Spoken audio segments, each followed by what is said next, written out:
Benjamín, a ver, ¿cómo hace la vaca? A ver. Benjamín, ¿cómo hace la vaca? A ver. ¿Y cómo hace la oveja? ¿Y el gatito? ¿El pollito? A ver, pero ven, mírame, a ver. Ay, a ver, hazme el sapo, el sapo. No, pero a ver, ahí en el suelo, a ver, haz el sapo. A ver, ¿cómo hace el sapito? A ver. Benjamín. Ah, ya no voy a dar chocolate ya.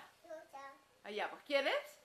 Ya, entonces, a ver, enséñame cómo es el sapito. A ver, enséñame. A ver. A ver. Benjamín. Ya, pero enséñame cómo es el sapito. ¿Y cómo es el perro? Benjamín, ¿cómo es el perro? Ah, ya, no hay chocolate. ¿Cómo es el perro? A ver, ay, el sapito, a ver, ¿cómo es el sapito? A ver, el sapito, a ver. A ver, enséñame. Ya, a ver, pero ¿cómo hace su sonido? A ver, salta pues. ¿No quieres?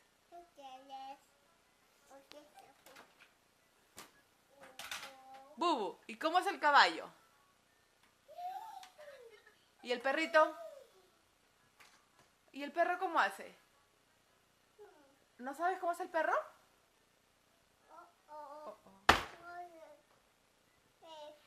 Su conejo, póntelo pues. ¿Y el perro cómo hace? Ah, ya, voy a comprar el chocolate para otro niño. ¿Te lo pongo? Sí. A ver, tú sabes ponértelo. Hola tía, dile. Hola, tía. Salúdala, que va a verte.